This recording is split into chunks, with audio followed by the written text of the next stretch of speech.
I'm standing next to what we call a dummy load, and this is a device where we can do testing by taking the output of any transmitter, putting into this, and it'll just turn it into heat, which then goes away as heat, and it's very good for testing. But I had to tell you, when I first started working here, we had a old dummy load that was put in here, I think when the building was new, and it turned out it was worthless. I remember one night I tried to do some testing, and parts of it kept burning up and falling out, and finally I got disgusted and said, we got to buy a new one.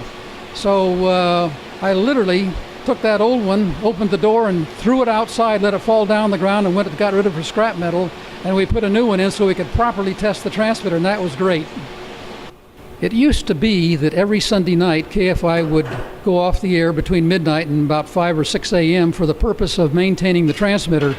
And in the days of the old water-cooled transmitter, that was a big job. They'd have to do all kinds of things, which was before I was here, so I don't really know the details of that. But when I came, the transmitter that we had, we'd turn it off every Sunday night, get in there and clean out, because we were bringing in copious quantities of fresh air for keeping the air-cooled tubes cool enough.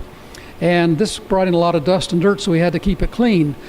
But then with the increased efficiency of this transmitter, when I installed this one, I thought, what we're going to do is put this in an air-conditioned room, not let any outside air in, and it'll stay clean. And that had worked very well. We didn't have to do that weekly cleaning anymore.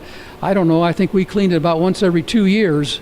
So that was a big saving, not to have to go off the air every Sunday night to do that chore. I did not like coming down here working all night. I'm allergic to the dark.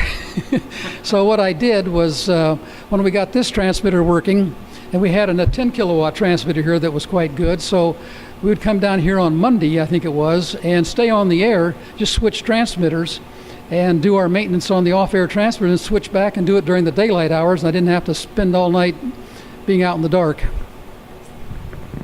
In my pictures, you'll see a man, I think his name is Carl Sturdy, one of the engineers. He's got a big tall tube. It was one of the water-cooled tubes, and they always had spare tubes, and this was called the tube locker. So in here behind these screen doors,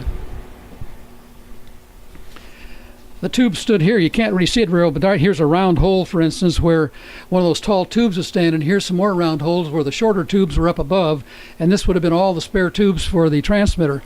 And then up above here, this was something I found interesting during my tenure. I got up here with a ladder one day and started looking, and I saw all these old logs up here, and that's where I found the logs from 1941 that had the information about the Pearl Harbor and the war starting and what they did and that sort of thing.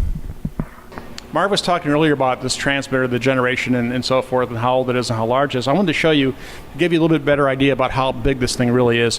You can actually open this thing up, and I've already made sure it's de-energized. And you can actually walk in here, and you could do work in here if you really needed to. Of course, I don't see the light switch right now. The light must be burnt out, should have come on. But the thing is de-energized, of course. Anyway, so that gives you an idea about how large it is.